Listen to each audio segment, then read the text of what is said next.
हाँ भाई, कल अपन ने जो पढ़ा था क्वांटम फिजिक्स पढ़ी थी कल अपन ने, उसके अपन ने पहला चैप्टर स्टार्ट किया था। पहले चैप्टर का अपन ने मैंने रिवाइज कराया पहले टॉपिक का कि अपन ने क्वांटम यांत्रिकी और चिरसम्मत यांत्रिकी के बीच में रिलेशन पढ़ा था। क्या संबंध पढ़ा था अपन ने उन दोनों के बीच में, कि जो अपनी क्या थी भाई क्वांटम यांत्रिकी थी और चिरसम्मत यांत्रिकी थी। इनमें 1.5 नंबर का क्वेश्चन पूछा भी गया आपसे। क्या थी भाई चिरसम्मत यांत्रिकी, पहले देखो इसको समझो अच्छी तरीके से। क्लासिकल फिजिक्स और एंड मॉडर्न फिजिक्स में रिलेशन देखो भाई, कि सबसे पहले जो 19वीं शताब्दी थी उससे पहले की जो भौतिकी थी उसको चिरसम्मत भौतिकी के द्वारा समझाया गया था। ध्यान से समझ लो, देखो जो अगर शुरू की थीम आपके समझ में आ गई तो बाद में कोई दिक्कत नहीं होगी। समझ में आई मेरी बात? ये चिरसम्मत भौतिकी के द्वारा समझाया गया था। जो भी कण थे, पदार्थ थे, जो भी पार्टिकल्स थे, उनको अपन चिरसम्मत भौतिकी के द्वारा, या फिर अपन ऐसे बोल देते हैं न्यूटन के नियमों को चिरसम्मत भौतिकी के द्वारा समझाया जाता था उस टाइम पे। और जो विकिरणें थी उनको मैक्स वेल की समीकरणों के द्वारा समझाया जाता था। ये बात समझ में आई? फिर इसके बाद में जैसे जैसे आगे बढ़ते गए अपन, तो 19वीं शताब्दी के लास्ट में और 20वीं शताब्दी की शुरू में चिरसम्मत भौतिकी क्या हो गई, असफल हो गई। वहां पे एक नई भौतिकी का उद्गम हुआ, उसे हमने कहा आधुनिक भौतिकी या मॉडर्न फिजिक्स या फिर क्वांटम यांत्रिकी अपन ने कहा। इस जो क्वांटम यांत्रिकी था इसका जो उद्गम हुआ था वो कृष्णिका विकिरणों के द्वारा हुआ था। आगे इतनी बात समझ में? दैट क्लियर बिल्कुल। अब बात समझो आगे, ये बात यहां तक समझ आई। फिर मैक्स प्लांक आ गया था, उसने क्या कहा था भाई कि विद्युत चुंबकीय जो विकिरणें थी उन विकिरणों को स्वतंत्र रूप से नहीं होती है भाई। कैसी होती है भाई? छोटे छोटे बंडल्स पैकेट्स के रूप में होती हैं वो सब की सब। और इसको मैक्स प्लांक की जो अवधारणा थी इसके द्वारा ही कृष्णिका, प्रकाश वैद्युत प्रभाव, कॉम्पटन प्रभाव, इन सबका व्याख्या सफलतापूर्वक की गई थी। ये अपन ने यहाँ तक एकदम बिल्कुल सफलतापूर्वक पढ़ लिया था अपन ने कल। जो अपना अगला टॉपिक चल रहा है हेडिंग 2 कृष्णिका, ब्लैक बॉडी। क्या हेडिंग दोगे भाई? मार्कर कृष्णिका।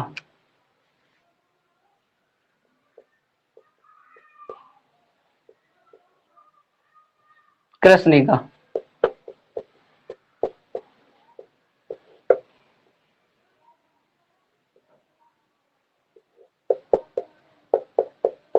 कृष्णिका ब्लैक बॉडी दे दी हेडिंग। अब इसको समझेंगे बहुत अच्छे तरीके से। देखो फिर मैंने बोल दिया था कि ये काफी बार 3 नंबर के मार्क्स या फिर 1.5 नंबर का मार्क्स पूछा जाता है। काफी बार 3 नंबर का पूछ लिया जाता है इस क्वेश्चन को। हाँ भाई, कल कुछ नहीं लिखवाया था, कल तो अपन ने वही लिखवाया था ना। अच्छा, लड़के को एक्सेप्ट कर उतारा। अब तो क्लास रिकॉर्डेड पे लग रही है, अगर अब एक्सेप्ट करूंगा उसको मैं बीच में जाके तो फिर पूरी क्लास मिस हो जाएगी। करूँ उसको एक्सेप्ट? उसने रिक्वेस्ट भेजी होगी तो कल उसको रिकॉर्डेड क्लास मिल जाएगी, उसको बोल दे। बाकी उसको कल फिर क्लास होगी जो उसमें मैं एक्सेप्ट कर लूंगा। ठीक है? ठीक है भाई, आगे समझो कि कृष्णिका क्या होती है, इसको समझना है अपन को अच्छी तरीके से। बहुत बढ़िया तरीके से समझाऊंगा। देखो आसानी से, मैं फिर कहता हूँ कॉपी पेन लेके बैठे हो, आराम से उनको बंद करिए और समझते टाइम समझिए, जब लिखा हूं जब लिखना एकदम एकाग्रचित होकर बैठिए आप लोग। एकदम ध्यान दीजिए, कंसंट्रेट जितना होगे, जितनी मेरी बातों को अच्छी तरीके से समझोगे, सुनोगे, गहनता पूर्वक चिंतन करोगे, कोई डाउट होगा वो पूछोगे तो एकदम टॉपिक 100% आपके समझ में आएगा। और अगर अब देखो मैं भी जल्दबाजी कर जाऊं और आप भी जल्दबाजी कर जाओ तो कुछ भी समझ में नहीं आएगा, रटोगे बस। तो मैं बिल्कुल रटने नहीं दूंगा आपको, 101% आप एक एक चीज को समझना। ठीक है तारा, मैं कल उसको ज्वाइन करवा दूंगा। आगे देखो भाई, अपन लिखाएंगे कृष्णिका के बारे में कि वह वस्तु जो अपने पृष्ठ पर, कि वह वस्तु जो अपने पृष्ठ पर क्या हो भाई, कि जिस पर जो विकिरणें आपतित होती है, उस पृष्ठ पर जितनी भी तरंग दैर्ध्य आपतित होती है उनको वो क्या कर लेती है, अवशोषित कर लेती है। वही हमारी क्या कहलाती है, कृष्णिका। इसको थोड़ा सा मैं जनरल एग्जांपल समझाता हूँ, इसको आप याद रखना कि हमारे जो कच्चे मकान होते हैं या पक्के मकान होते हैं उनमें हम खाना बनाते हैं। खाना किस पर? चूल्हे पर। गैस की बात नहीं कर रहा, चूल्हे पर। चूल्हे पर हम गैस बनाते हैं तो हम जैसे ही चूल्हे में लकड़ी देते हैं तो लकड़ी जलती है। समझना ध्यान से एकदम। वो जलती है लकड़ी, जलती है तो उसमें इसके निकलती है, धुआं निकलती है। और धुआं जैसे हमने क्या किया कि एक पूरा पूरा बंद कच्चा घर है या टीन वाला घर है, वो बंद है पूरा ईंटों से, तो वो जैसे कहीं ना कहीं एक सुराग बना लेता है और वहां से वो धुआं निकल जाती है। बाकी जो ऊपर का एरिया है या पास का एरिया है वो क्या हो जाता है, बिल्कुल ब्लैक ब्लैक ब्लैक हो जाता है। तो वो हमारी क्या होती है भाई, कृष्णिका होती है। कैसे? वो उसको क्या करती है, देखो अब इसकी दूसरी डेफिनेशन समझो तो आसानी से एग्जांपल समझ में आ जाएगा कि वैसी वस्तु जो निम्न ताप पर विकिरणों को क्या कर देती है, अवशोषित, और उच्च ताप पर उसको क्या कर देती है, उत्सर्जित कर देती है। वही हमारी क्या कहलाती है, कृष्णिका कहलाती है। आगे बात समझ में? डेफिनेशन समझ में आ गई, दोनों डेफिनेशन। पहली कि ऐसी वस्तु जो अपने पृष्ठ पर आपतित सभी तरंग दैर्ध्यों की विकिरणों को अवशोषित कर लेती है, वो हमारी क्या कहलाती है? ब्लैक बॉडी रेडिएशन कहलाती है, कृष्णिका विकिरण कहलाती है। दूसरी परिभाषा कि जो निम्न ताप पर विकिरणों को क्या कर देती है? सभी तरंग दैर्ध्यों की विकिरणों को अवशोषित कर लेती है, और उच्च ताप पर क्या कर लेती है? इमिट कर देती है, उत्सर्जित कर देती है। वो हमारी क्या कहलाती है? कृष्णिका कहलाती है। साधारण तौर पर जो कृष्णिका होती है वो क्या होती है भाई? काले रंग की होती है। साधारण तौर पर जो हमारी कृष्णिका होती है वो क्या होती है? काले रंग की होती है। लेकिन कोई जरूरी नहीं है कि प्रत्येक कृष्णिका का ही रंग काला हो। ये अच्छा अवशोषक होने के साथ साथ एक उत्सर्जक भी होता है, ये बात आपको समझ में आई। और सूर्य भी एक आदर्श कृष्णिका है, आप जब बात में। और जो उच्च ताप पर क्या कर रहा है? कृष्णिका विकिरणों क्या कर रहा है? उत्सर्जित कर रहा है, इमिट कर रहा है। आगे नहीं बात समझ में भाई? सूर्य हमारा क्या है? एक आदर्श कृष्णिका है, और जो उच्च ताप पर विकिरणों को क्या कर रहा है? उत्सर्जित कर रहा है। अंशु लेट हो जाता है, आदत सुधार ले। सेकंड ईयर से आदत पड़ी हुई है लेट होने की। बिल्कुल टाइम पे, बिल्कुल एक एक्यूरेट टाइम होना चाहिए कि सर बिल्कुल क्लास के टाइम पे को नो डिस्टर्ब। चाहे सुबह की क्लास रख लो 5:30 बजे से, कोई दिक्कत नहीं है। तुम्हारी अगर नींदों में दखल ना लगे तो सुबह रख लो क्लास। लेकिन सर रात को 2 बजे तक तो फेसबुक व्हाट्सएप चलाते हो ना, टाइम कहाँ मिले? सुबह उठा ही नहीं जाता होगा। तो समझो भाई ये बात को। डेफिनेशन बिल्कुल क्लियर होगी कि जो सूर्य है हमारा वो भी एक आदर्श कृष्णिका की तरह व्यवहार करता है, और उच्च ताप पर विकिरणों क्या करता है? उत्सर्जित करता है। अब इसका जो प्रायोगिक व्यवस्था है उसको मैं बाद में समझाऊंगा, पहले इतना लिखा दूं मैं भाई। जितना समझा देता हूं उतना लिखा देता हूं, फिर प्रायोगिक व्यवस्था को समझा दूंगा, फिर उसको लिखा दूंगा मैं। बाकी बात समझ में? तो लिखो कृष्णिका में ऐसी वस्तु, देखो भाई मैं कमेंट चेक करूंगा, लिखा दूं ना। देखो ऐसी वस्तु जो अपने पृष्ठ पर आपतित, अच्छा तू ही आया कि मेरे ध्यान नहीं रहा अंशु। फिर ऐसी वस्तु जो निम्न ताप पर सभी तरंग दैर्ध्यों का अवशोषण करे। वो ए एन आ रहा है, तो ए एन का मतलब मैं सोचा अंकित है। ऐसी वस्तु जो अपने पृष्ठ पर आपतित सभी तरंग दैर्ध्यों का, ऐसी वस्तु जो अपने पृष्ठ पर आपतित सभी तरंग दैर्ध्यों का अवशोषण करे, अवशोषण करे, सभी तरंग दैर्ध्यों का अवशोषण करे। ब्रैकेट में लिखो सभी तरंग दैर्ध्यों के विकिरणों को अवशोषित कर लेती है। ब्रैकेट में लिखो सभी तरंग दैर्ध्यों के विकिरणों को अवशोषित कर लेती है। ऐसी वस्तु जो अपने पृष्ठ पर आपतित सभी तरंग दैर्ध्यों के विकिरणों को अवशोषित कर लेती है, कृष्णिका कहलाती है। सही चल रहा है ना भाई? लिख लिया? कृष्णिका कहलाती है, या इंग्लिश में लिखो तो ब्लैक बॉडी कहलाती है। लिख लिया? चलो आगे कमेंट्स कर दिया करो ताकि फिर मैं आगे चलूँ, है ना। देखो या करके लिख लो, दूसरी डेफिनेशन है या अर्थार्थ करके लिख लो। एक ऐसी वस्तु, या फिर अर्थार्थ करके लिख लो, एक ऐसी वस्तु जो निम्न ताप पर, एक ऐसी वस्तु जो निम्न ताप पर सभी तरंग दैर्ध्यों को, एक ऐसी वस्तु जो निम्न ताप पर सभी तरंग दैर्ध्यों का, एक ऐसी वस्तु जो निम्न ताप पर सभी तरंग दैर्ध्यों का अवशोषण करे। एक ऐसी वस्तु जो निम्न ताप पर सभी तरंग दैर्ध्यों का अवशोषण करे तथा उच्च ताप पर सभी तरंग दैर्ध्यों को उत्सर्जित करे, सभी तरंग दैर्ध्यों को उत्सर्जित करे, सभी तरंग दैर्ध्यों को उत्सर्जित करे, सभी तरंग दैर्ध्यों को उत्सर्जित करे। ऐसी वस्तु को कृष्णिका कहा जाता है। ऐसी वस्तु को कृष्णिका कहा जाता है। ऐसी वस्तु को कृष्णिका कहा जाता है। आगे बात समझ में? आगे लिखो, थोड़ा ऐसे स्टार लगा लेना, थोड़ा सा हल्का सा नीचे ऐसे करके। दिख रहा है ना? यहाँ तक कोई दिक्कत थोड़ी है, बोर्ड कट थोड़ी रहा है, नहीं। लिखो साधारणतया कृष्णिका, साधारणतया कृष्णिका काले रंग की होती है। साधारणतया कृष्णिका काले रंग की होती है। साधारणतया कृष्णिका काले रंग की होती है। साधारणतया कृष्णिका काले रंग की होती है। परंतु कृष्णिका का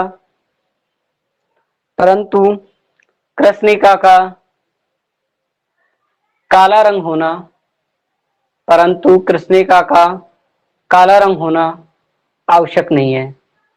परंतु कृष्णिका का काला रंग होना आवश्यक नहीं है।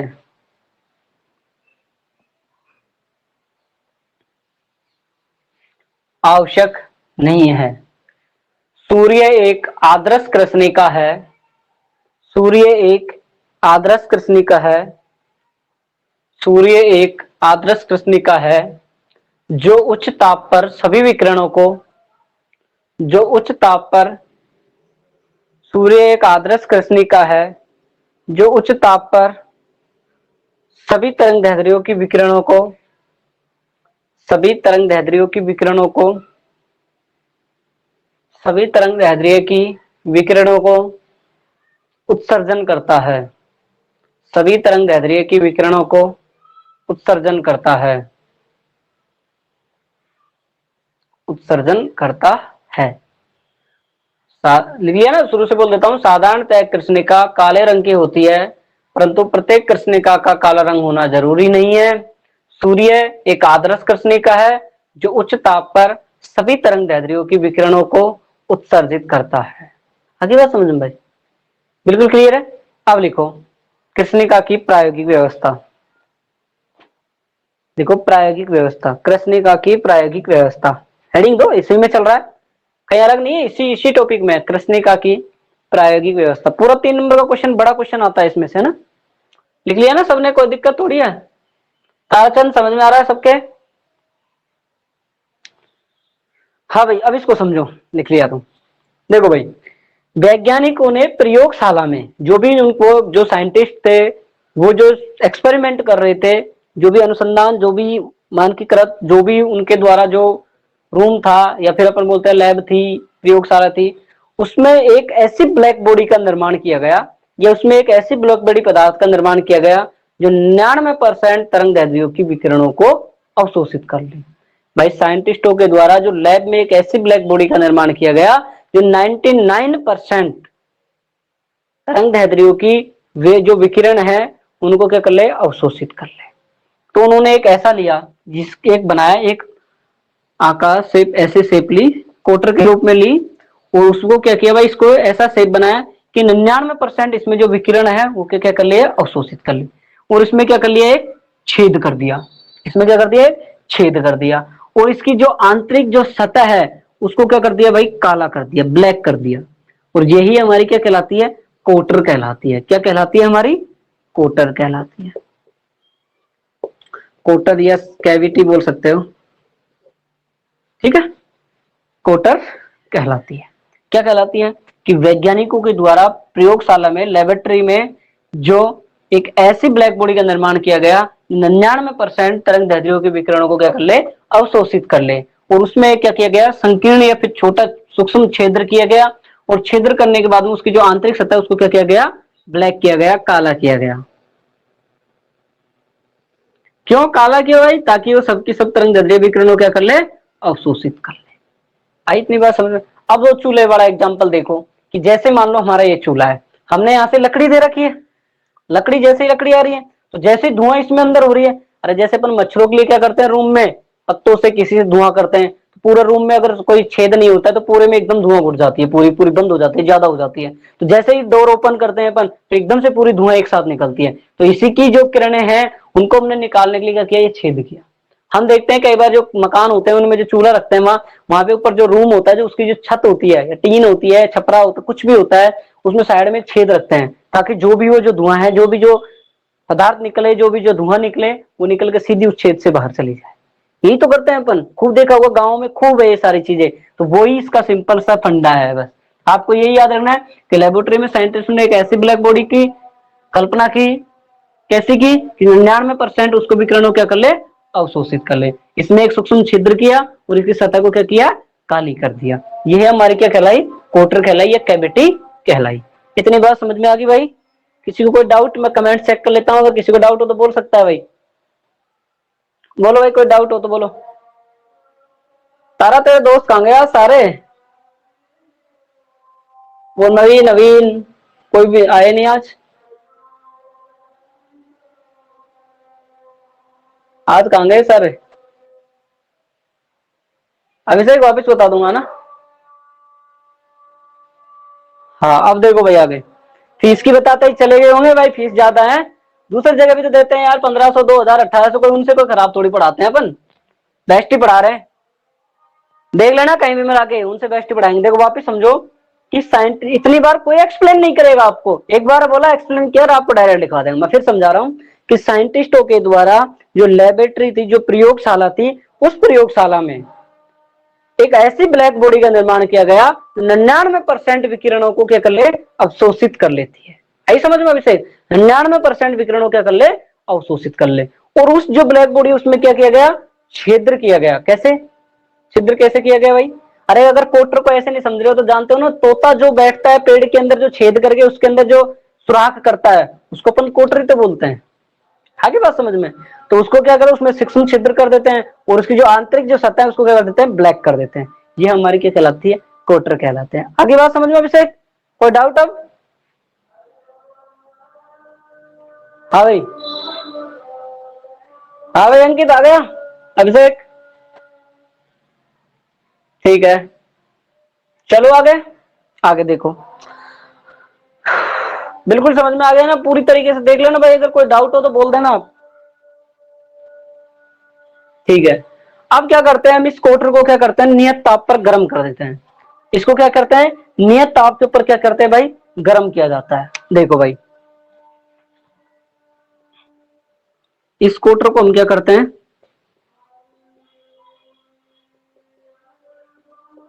नियत ताप पर गर्म करते हैं।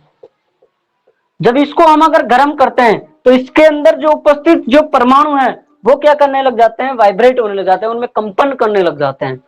भाई जैसे हमने इस कोटर को नियत ताप पर क्या किया, थोड़ा सा पर गर्म कर लिया हमको इसको, तो जैसे हमने इसको क्या किया, कोटर को गर्म करना चालू किया, तो इसके अंदर जो उपस्थित जो परमाणु होते हैं उनमें क्या होने लग जाता है भाई, कंपन होने लग जाता है। जो कि कंपन होने लग जाता है, जो कि इसके अंदर क्या होती है, ऊष्मीय विकिरणों में क्या होने लग जाता है, परावर्तित होने लग जाती है, परिवर्तन होने लग जाता है, चेंज होने लग जाता है। समझना भाई, ध्यान से समझना भाई, कि जैसे ही मैंने इस कोटर को क्या किया, नियत ताप पर गर्म किया, गर्म करता हूं मैं अगर इसको नियत ताप पर, तो इसके अंदर उपस्थित जो परमाणु उनमें क्या होने लग जाएगा, कंपन होने लग जाएगा। और वो क्या करेंगे, ऊष्मीय विकिरणों को क्या करने लग जाएंगे, उत्सर्जित करने लग जाएंगे, अंदर की ओर क्या करने लग जाएंगे, उत्सर्जित होने लग जाए करने लग जाएंगे। और फिर क्या करेंगे, श्वेत रूप में क्या होने जाएंगे, विकिरणें बाहर की ओर निकल जाएंगे। आई बात समझ में भाई? मैंने ये बोला कि ये आपका क्या था, कैविटी थी, ये कोटर थी। इस कोटर को मैंने नीचे से क्या किया, नियत ताप पर क्या किया, इसको मैंने गर्म किया। गर्म करते ही क्या हुआ, इसके अंदर जो परमाणु थे, अरे यूं मानो कोई सर्प है और सर्प एक कोटर के अंदर पड़ा हुआ है, और उस सांप को जैसे हमने नीचे से आंच लगाई या जलाया, नीचे से अपन ने लकड़ी वगैरह जलाई कोटर के नीचे, तो जैसे जले तो वो सांप क्या हो जाएगा, सतर्क होने लग जाएगा धीरे धीरे। तो जैसे ही सतर्क होने लगा, जैसे ही तेज आंच चलाएगा आप, और अगर उसको वहां छेद, वो ढूंढेगा निकलने का रास्ता, और जैसे ही उसको अगर वो छेद हो जाता है, मिल जाता है, तो तुरंत निकल जाता है। आगे बात समझ में? देखो एग्जांपल से बड़ा रिलेटेड कर करके समझा रहा हूं, इन एग्जांपलों को याद रखो, बहुत आसानी से आपको चीजें समझ में आएंगी। कि इस कोटर को नियत ताप पर मैंने क्या किया, गर्म कर दिया। गर्म करने पर मेरे पे इसके अंदर जो उपस्थित जो परमाणु थे, उनमें क्या होने लगे, वाइब्रेट होने लगे, कंपन होने लग गया उनमें।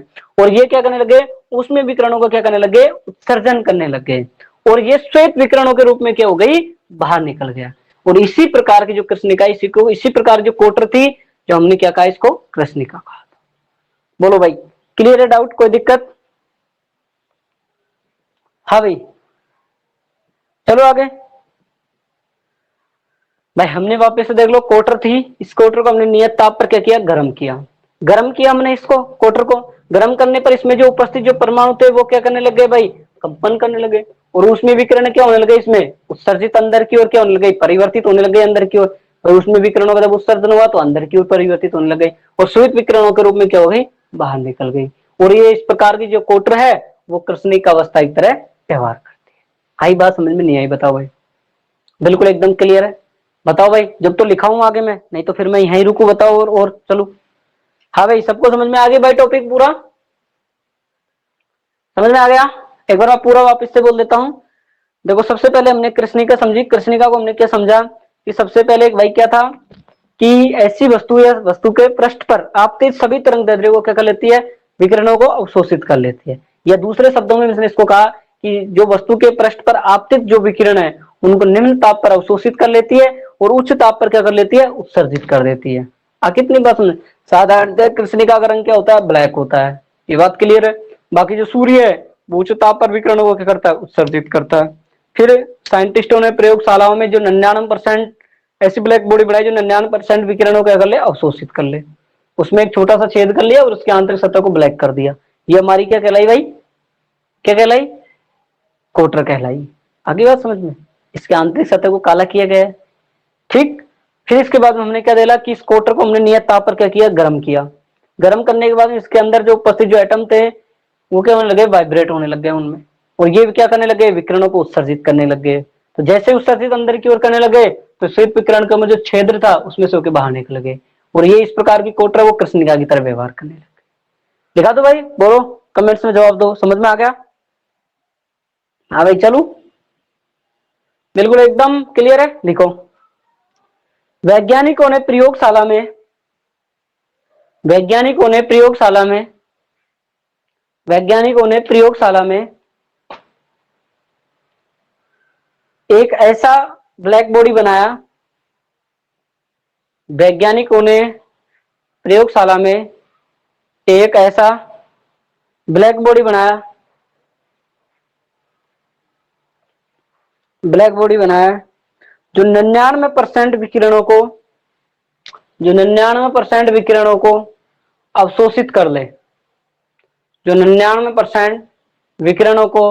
क्या कर ले भाई? अवशोषित कर ले।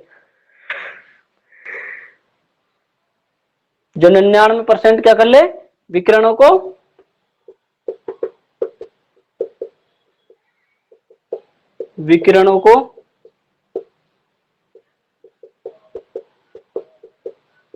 अवशोषित कर ले। बहुत से सोच रहे होंगे सर तो यूं बोल रहे थे थ्योरी नहीं है। ये एक ही टॉपिक है, टेंशन मतलब थ्योरी का, बाकी थ्योरी नहीं है बिल्कुल भी। आप थक जाओगे डेरिवेशन कर करके, इतने डेरिवेशन है इसमें। 99% विकिरणों को अवशोषित कर ले। इसके लिए एक खोखला गोला लिया। देखो ये रहा, एक खोखला गोला लिया। इसके लिए एक खोखला गोला लिया जिसमें सूक्ष्म छिद्र किया। इसके लिए एक खोखला गोला लिया जिसमें सूक्ष्म छिद्र हो या किया।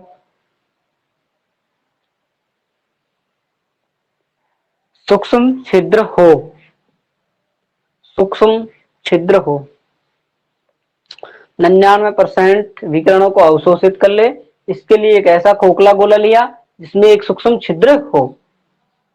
जिसमें एक सूक्ष्म छिद्र हो। ठीक है, सूक्ष्म छिद्र हो। और इसकी आंतरिक सतह को, यदि इसकी आंतरिक सतह को काला कर दिया जाए, यदि इसकी आंतरिक सतह को काला कर दिया जाए, यदि इसकी आंतरिक सतह को काला कर दिया जाए, यदि इसकी आंतरिक सतह को काला कर दिया जाए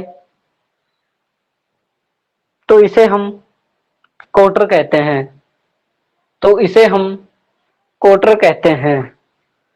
तो इसे हम कोटर कहते हैं। तो इसे हम कोटर कहते हैं।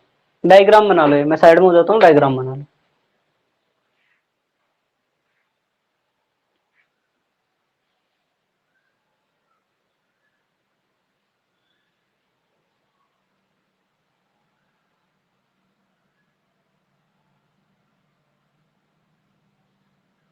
बना लो भाई, डायग्राम बना लो।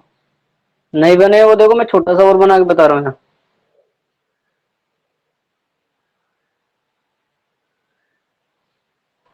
बना लो, नहीं कोई दिक्कत नहीं, दोबारा बनाने की क्या जरूरत है। बना लो, मेरे को कमेंट्स करके बता देना बना लिया था। बना लो।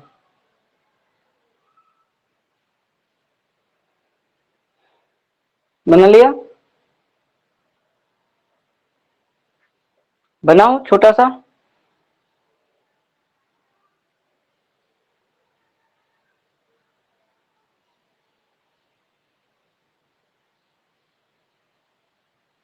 ठीक है, बना लो भाई। सबसे पहले यूं गई, यूं आई, फिर यूं गई, ठीक है, और फिर यूं आई और फिर यूं निकल गई, ऐसे बना लो।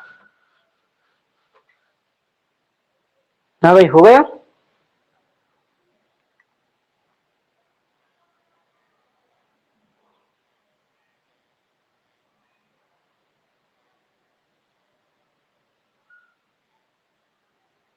बोलो भाई, हो गया?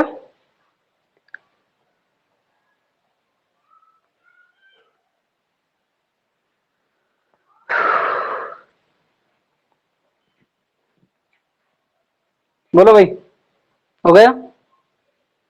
आगे लिखो तो।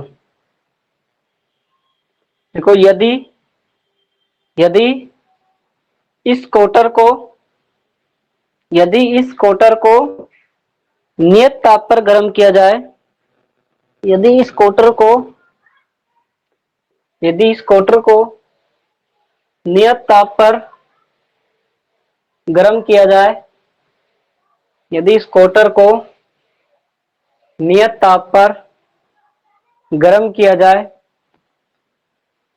तो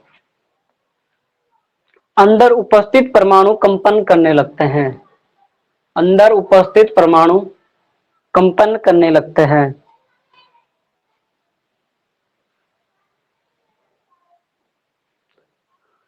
अंदर उपस्थित परमाणु कंपन करते हैं और ऊष्मीय विकिरण का उत्सर्जन करते हैं। और ऊष्मीय विकिरण का उत्सर्जन करते हैं। ऊष्मीय विकिरण का उत्सर्जन करते हैं, जो कि अंदर की ओर परावर्तित होती है, जो कि अंदर की ओर परावर्तित होते हैं, जो कि अंदर की ओर परावर्तित होते हैं।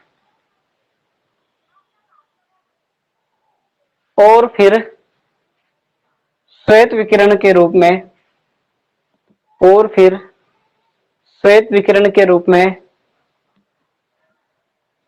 बाहर प्राप्त होती है। और फिर श्वेत विकिरण के रूप में बाहर प्राप्त होती है। और फिर श्वेत विकिरण के रूप में बाहर प्राप्त होती है। और इस श्वेत विकिरण के रूप में बाहर प्राप्त होती है।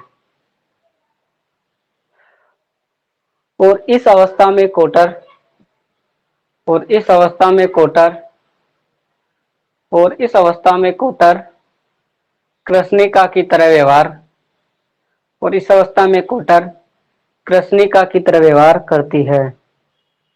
और इस अवस्था में कोटर कृष्णिका की तरह व्यवहार करती है।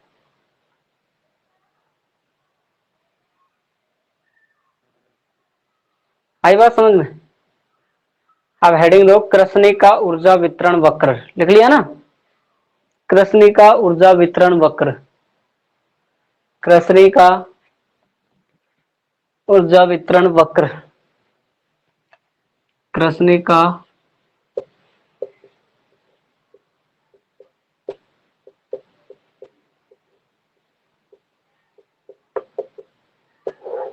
कृष्णिका ऊर्जा वितरण वक्र।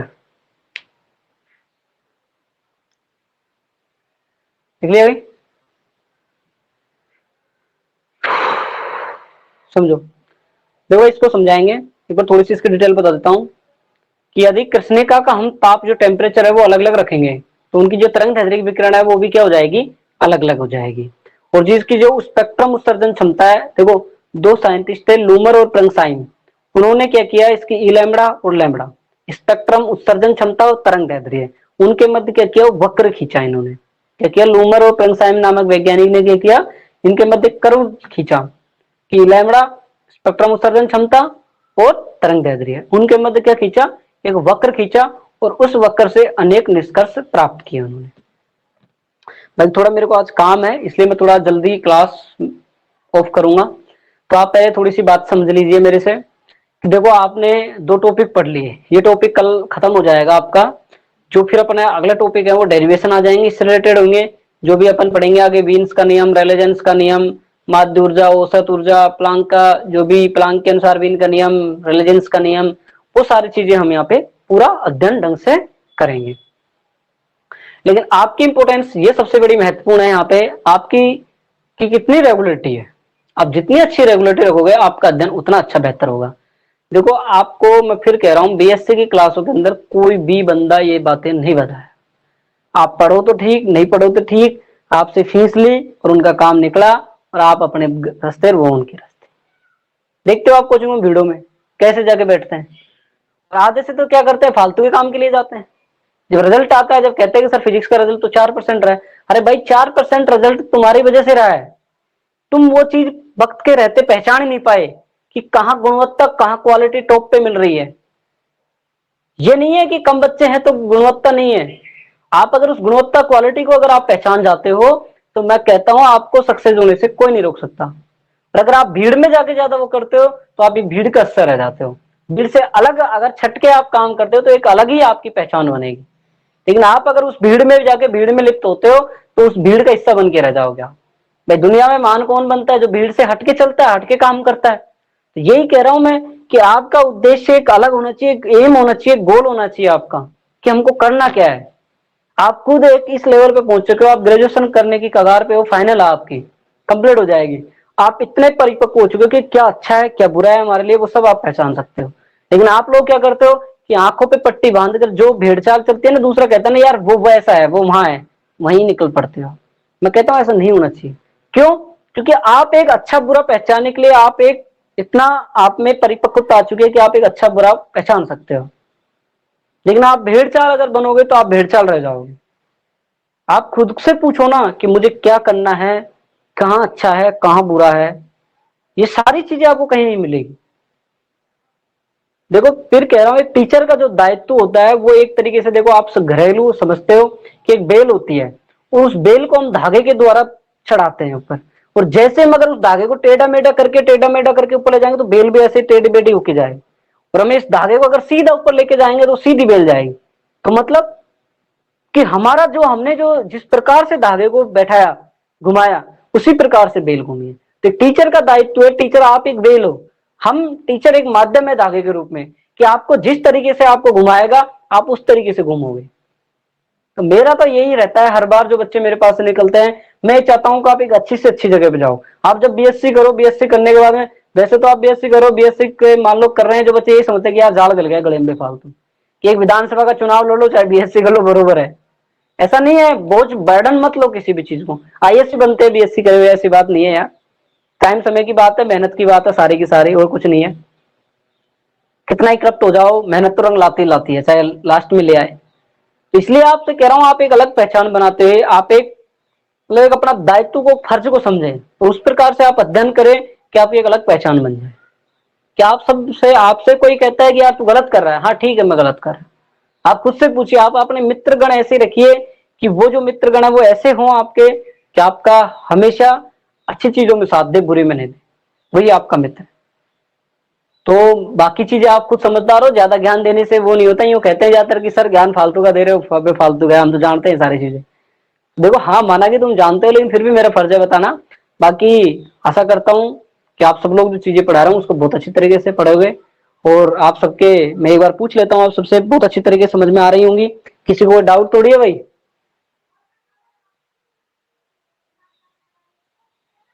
हाँ भाई, और कोई दिक्कत भाई? ठीक है, आज इतना ही पढ़ाऊंगा मैं, थोड़ा सा कहीं जा रहा हूँ तो कल उसकी भरपाई कर दूंगा मैं। ठीक है भाई? ठीक है, ओके। थैंक यू, जय हिंद जय भारत, कल मिलते हैं।